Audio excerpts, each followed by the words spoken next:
Good morning on the West Coast, good afternoon on the East Coast, and happy days everywhere in between. Today is Wednesday, October 18th, and as I always say, it's a beautiful day to have a webinar. I'm John Yarrington, CEO of the Performance-Driven Marketing Institute, a 501c6 not-for-profit trade association dedicated to protecting, promoting, and advancing the direct-to-consumer and performance-driven marketing industry. And on behalf of the entire PDMI family, it's my pleasure to welcome you back for yet another fun-filled and exciting episode of the PDMI Take 20.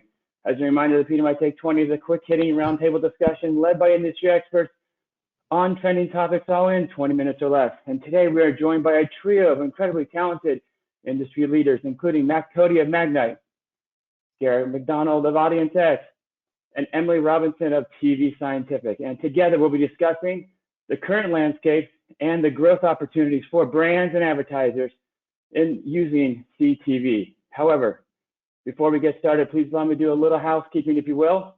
If you'd like to ask a question, and we encourage you to do so, please use the questions tab located in your control panel.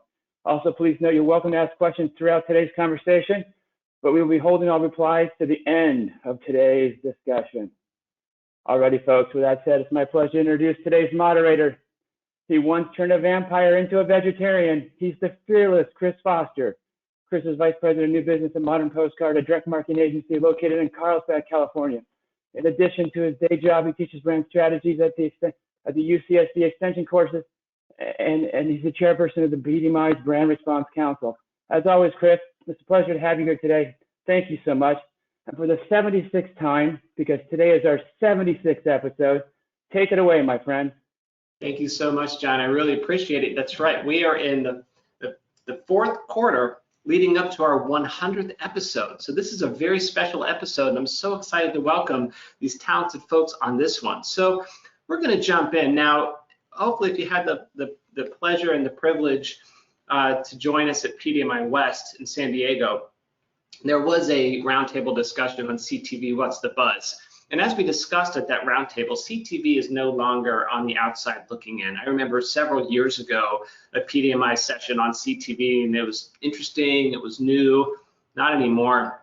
Nonlinear viewing has now surpassed linear, and the tidal wave of options from SVOD to AVOD and fast channels is rolling over consumers and the media environment.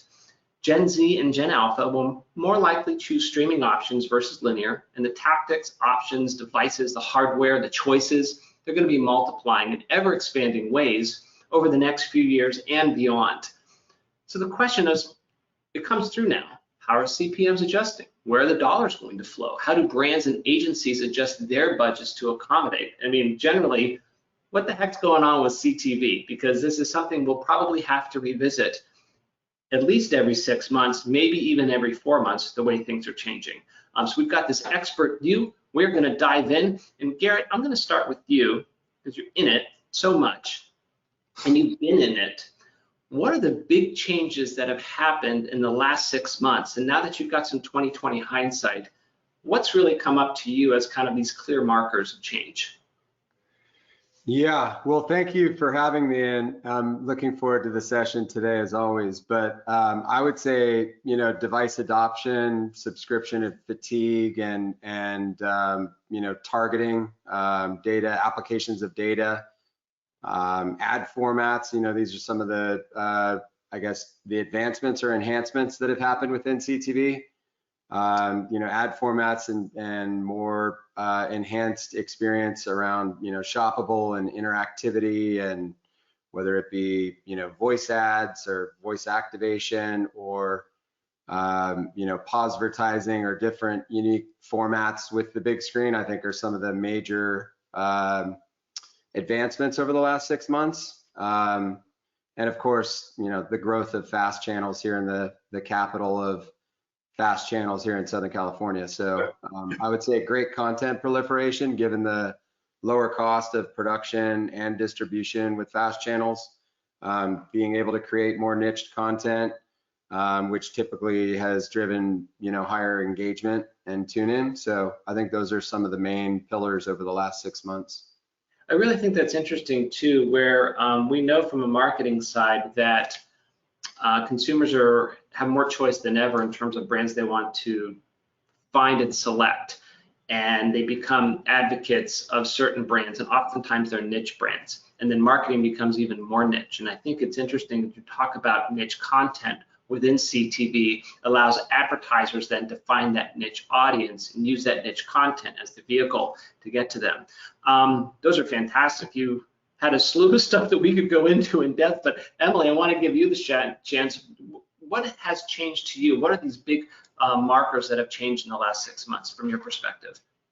Yeah, I think Garrett touched on a lot of them from an industry perspective, which is great. And then the marker that we've seen, at least on our end, is the ability to now buy on a cost per outcome basis. So this is something that's revolutionary in this industry, especially with TV, where you can now guarantee outcomes for your business and bring it all the way down to, you know, the individual in the household, and to be able to go back confidently to your client or to your boss and say, my CTV advertising drove this impact for your business. So I think that's something that, you know, historically we have not been able to do for TV, and to actually have somebody tell us a goal of what they want to hit and then deliver against that goal. Actually, Emily, that's a brilliant insight, because it's breakthrough, right? A cost per outcome is kind of this holy grail for advertisers. And it might be that as we start, you know, there's CPMs, there's LTV, there's CTRs, there's TGIF. Maybe there's a thing now of CPO, the cost per outcome, that brands and advertisers can go towards, especially if they're looking at that lifetime value of securing a single purchase. And you brought something else up that's interesting too, because you talked about the individual in the household. Because one of the challenges is you have a household with 5, 6, 7 different devices, right? All ages, and who actually is the one receiving the ad and who's actually the one buying. I think that's really interesting. I'd like to get back to that. Matt, what do you see over the last 6 months that's been breakthrough and kind of a salient moment? Well, I'll piggyback off what they both said. So in terms of the increase in fast content and this niche content, I think it's great, but it also can be daunting to advertisers, just in terms of like, where can I source that inventory? Where can I find it? How do I know that it's of high quality? How do I know, you know, if it's something that's going to work for my client? And so I think the need to get as smart as possible about sourcing that inventory has really become very, very important. And then I'd say, you know, I'm guessing one of the reasons that we're able to now be talking about CPOs is the improvement in tracking. I think just the back end tracking of CTV has got so much better in the last 2 years, which allows for that measurement and for that confidence of looking at a CPO. So definitely been very, very exciting last couple of years for CTV. Well, you know, it's interesting too. I think, Matt, you bring up a really good point about that back end improvement in tracking. I have to assume, and maybe it's a terrible assumption, but because CTV is so reliant on data and so wedded to IP data devices and the signals that come through that individual, that the technology to track that is going to be really focused, right? You'll be able to get better with the tracking technology and better with the tracking and the data and the analytics. I would have to assume over the next 3 or 4 years, some really smart cookies out there are going to figure out that type of measurement just specific to CTV. So I guess, Matt, I'll stick with you if you don't mind. That being said, what is maybe one thing or 2 things, keep it to one maybe, because we got 3 of us, what is one thing that media agencies and brands have to pay attention to in the next 6 months? Yeah, and this will kind of dovetail with what we just talked about. I think the use of first-party data, whether it be advertisers' first-party data or publishers utilizing their first-party data, to continue to further improve the not only finding the right audience, but then also tracking on the back end. I think that's going to continue to be more and more prevalent in the CTV space. It already is, but I think that's going to be something that's going to grow. And it's not something that you can just pick up and do in 2 minutes. You've got to think through the strategy of it, think through what tech stack you're going to use. And so I think brands and agencies should be focused on first-party data, whether it's theirs or publishers, to target their CTV. Awesome. Emily, what about you? What's happening in the next 6 months? What's the one thing?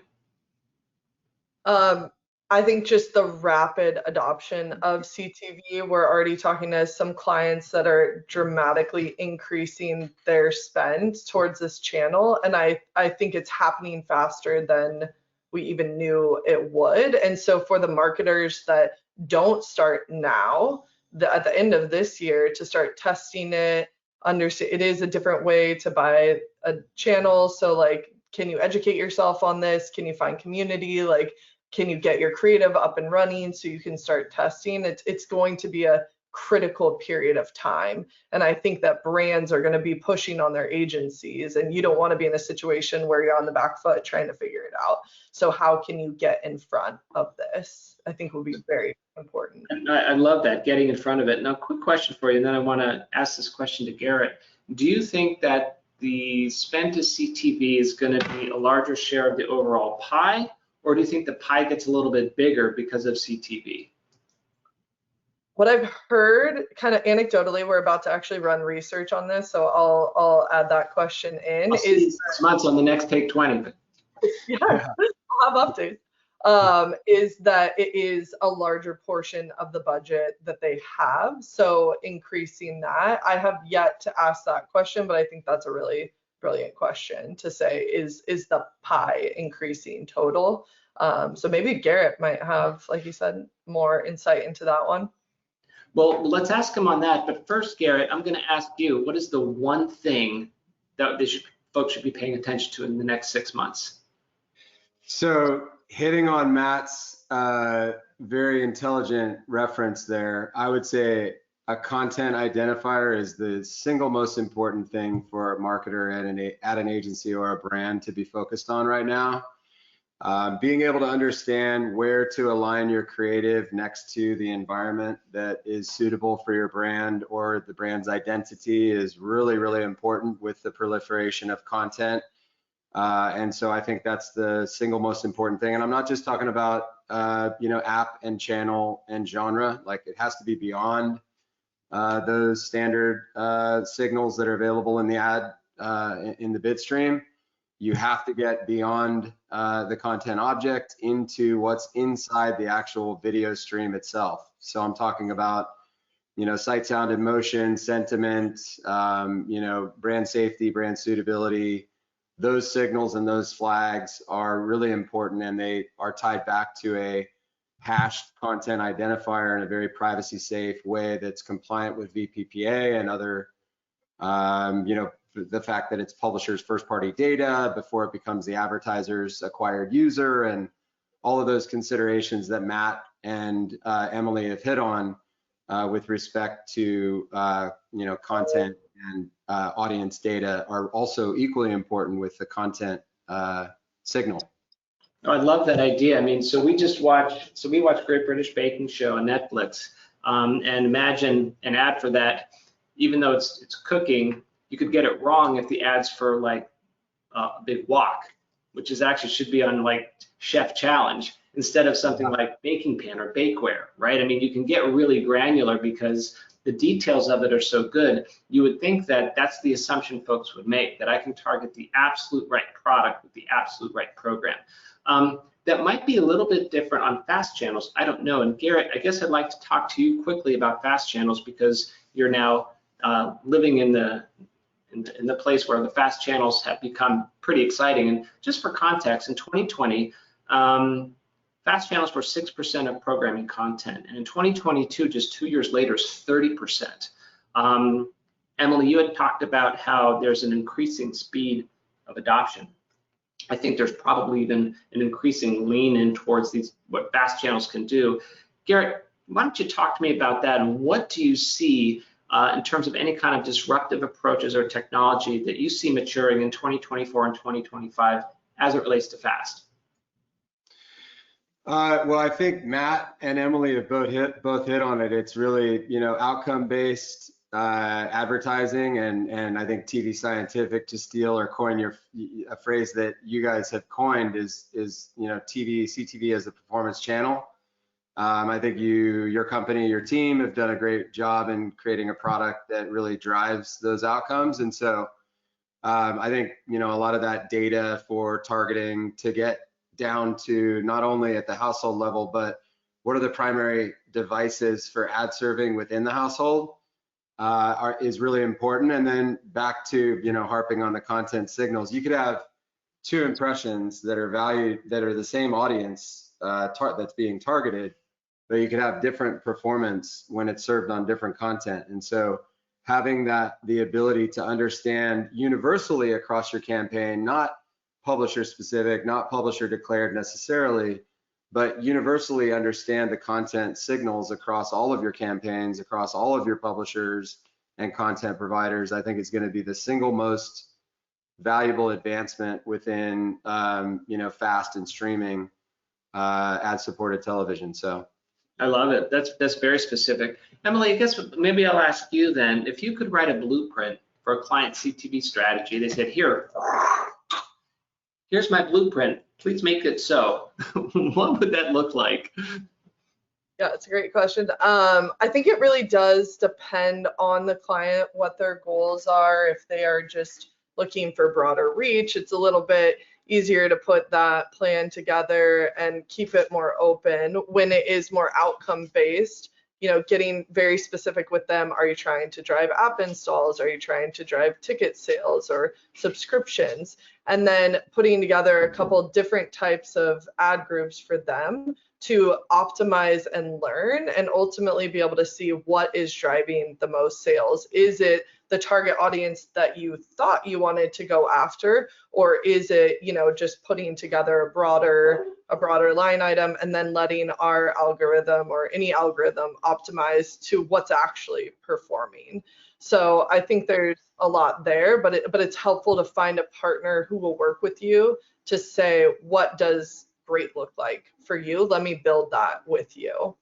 I love that. And what's interesting about, and I think it's unique to this channel, is that, if you have a linear spot and it's got a phone number and it's got a website and it's got a clear call to action, that's okay. And it's great. It's great, right? Linear performs. We know linear performs. We love how it performs. CTV, though, is a different animal. Its job is different, right? But if you can say, gosh, we want different outcomes. It could be an app install versus a ticket sales versus subscriptions.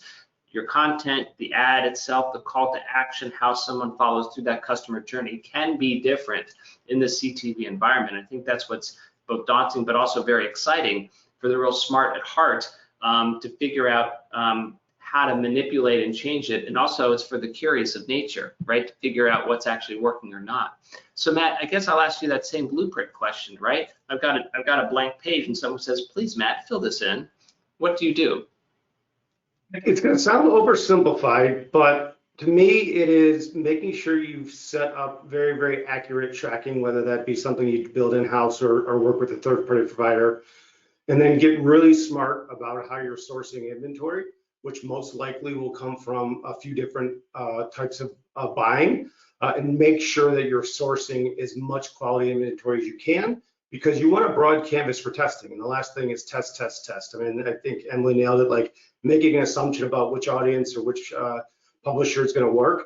It doesn't often always come out that way. And so I think test, test, test across all of that inventory. That's why it's important to kind of make sure you get not only all the largest pubs, but also the long tail of some of that niche content we talked about before. So basically just get measurement in place, get the supply in place, and test, test, test. That's great. All right, I do have one final question for everybody, and it's a goofy question. I get it. If I'm a brand and I've never done CTV before and I've done other channels and I want to allocate budget, right? To Emily's point, it's going to be I've got my pie, but now I'm kind of moving dollars from one channel into CTV. What would be, and I know it's different for every client and I know it's different per the goal, I get it, but just generally, and I guess we'll go around the room from my left to my right. So Garrett, we'll start with you. What would be an entree budget that you would recommend for initial testing over some kind of period of time? Over $1 million for sure. I'm just kidding. I mean, should I write that check to you? It's Garrett with 2 R's, right? 2 R's. Yeah, that's right. The personal fund.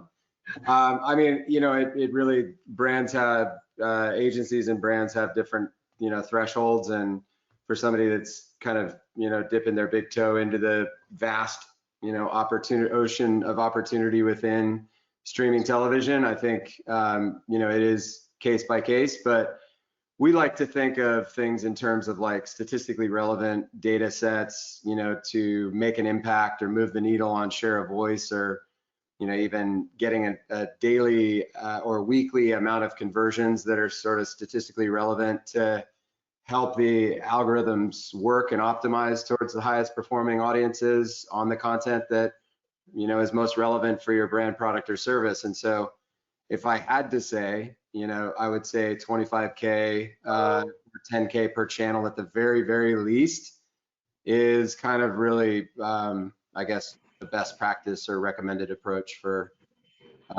testing into CTV. Perfect. That's a great answer. Emily, what's your recommendation?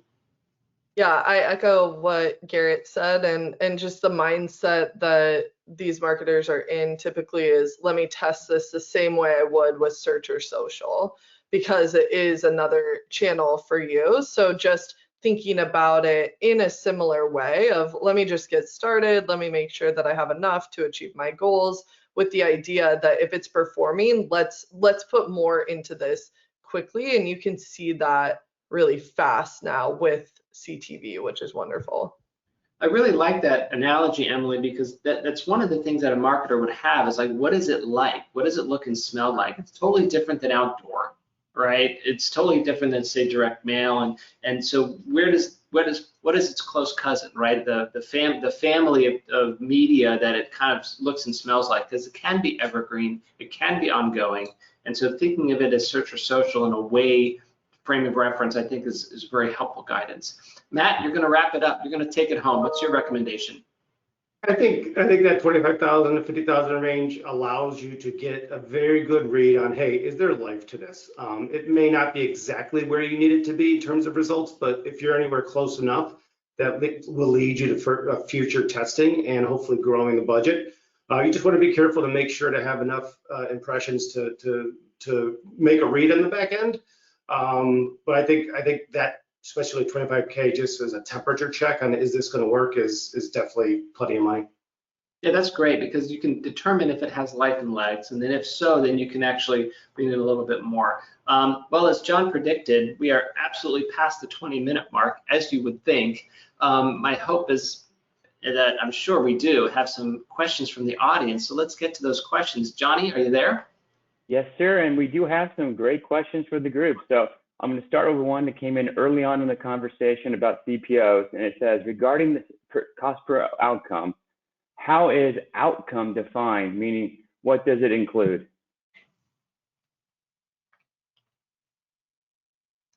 I think it's you, Emily, because I'm muted. Yes, I think it's me.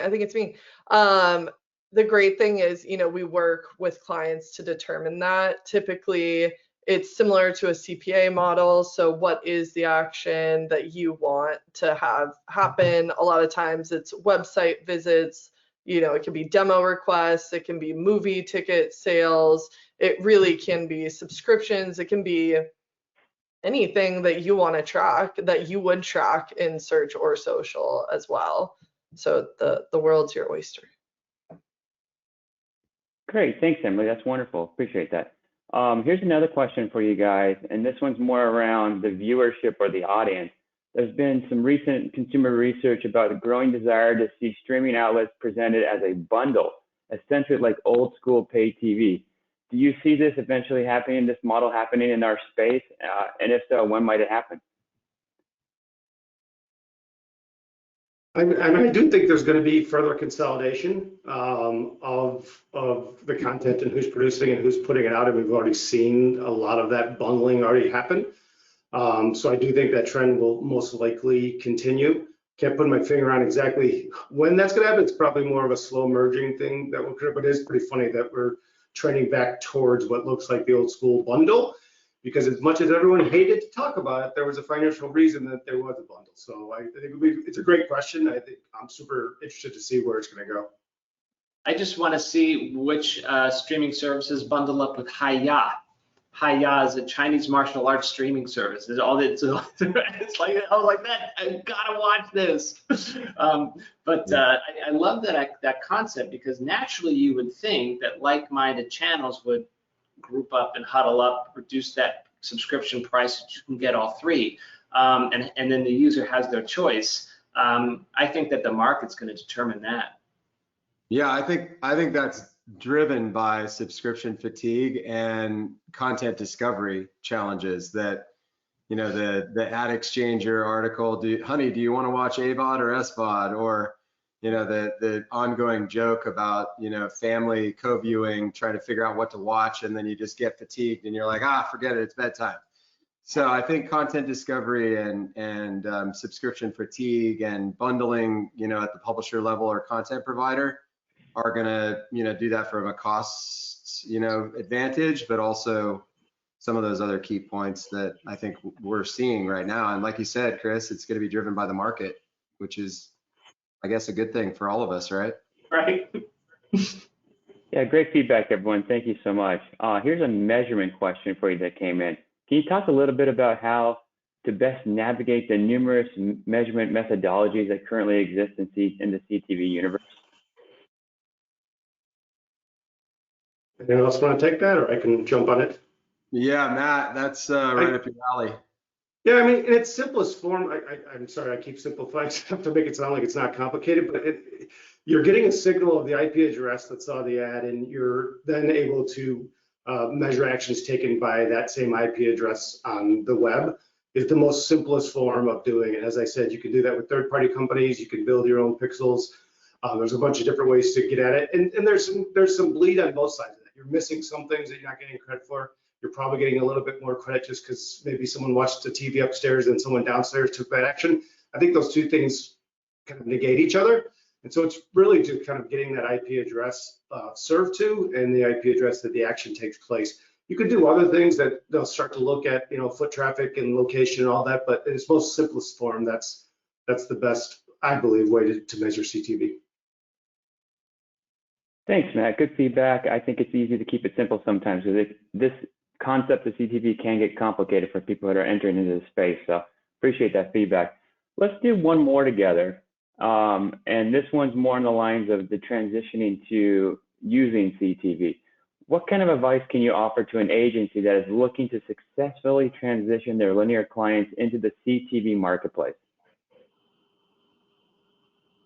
So I think it's important to distinguish between traditional linear and fast channels and CTV, which the only difference between traditional linear and fast channels is that traditional linear is broadcasted and fast channels are streamed, but fast channels are still linear TV. So I think I understand the question. It's how do I get my existing, you know, traditional linear buys to translate or transfer to CTV and streaming? And I think, you know, it starts with having a longer look back window, perhaps. A lot of the buyers that I have worked with have a very short, you know, there's a spot that airs and then there's a spike in engagement with either a QR code or a phone number or a short link. And with CTV and streaming, there's a much longer time horizon or a longer look back window that is perhaps more suitable to that environment, and helping the algorithms optimize to find those pockets of inventory and content and audience. And then there's partners like Magnite that have specific pricing for, or tvScientific, of course, you know, treating CTV as a performance channel. Like, you should work with best of breed partners to help you achieve your goals and outcomes on that new channel. Garrett, I've got a question for you. On that, and this is coming from ignorance, so please forgive me, because fast channels are so are close cousins to the linear. It's just that it happens to be streamed, but it's the same look and feel, same user experience. Is that the easiest path of CTV, going from linear into fast because it kind of looks the same, and then into more specific content-driven CTV opportunities? I mean, it depends, you know, it depends on your brand, product, or service, your brand preferences, your brand identity, the content. I guess the difference between traditional linear and streaming television is that within traditional environments, you know exactly what kind of environment your ads are served, but you know very little about the audience. And it's completely flip-flopped with streaming television, where you know exactly who saw your ad, but unless you have these content signals like I've been talking about, you don't know what type of environment or you know the type of content that your ads were served around. And so we know from every other channel that when you align your creative next to the topic of content, your relevance, recall, response, lift, purchase intent, like all of these things will shoot through the roof. And so when you talk about driving outcomes-based advertising requires content signals in addition to the very important audience signals. Roger. All righty, let me jump back in here and enter the screen. We'll close things out together here. Phenomenal session. Matt, Garrett, Emily, Chris, great conversation today. Thank you so much for taking the time and sharing your wisdom in the space of CTV. Well, folks, I hope you enjoyed today's conversation as much as I did. Before we close out, I'd like to take a moment to invite you all to join us for our next episode of the PDMI Take 20, hosted on Wednesday, November 1st. Wow, November 1st, that's crazy to think. At 11 a.m. Pacific, 2 p.m. 8th, November 8th. Oh, we bumped it, didn't we, Chris? We did. The reason we bumped it is my daughter's getting married on Thursday, November 2nd. So I'm taking that week off. You know, that's incredibly selfish of you, Chris. I know. All right, November 8th at 11 a.m. Pacific, 2 p.m. Eastern. I'd also like to let you know that both registration and housing for the PDMI Spring Conference, PDMI East, scheduled for April 8 through 10 in Miami, is now open. As a reminder, there's no better way to support the PDMI event than by purchasing your attendee badges and staying on site at the host hotel. To get your badges and your hotel rooms, please visit thepdmi.com. That's thepdmi.com. Thanks again, everyone, for joining us today, and make it a great day.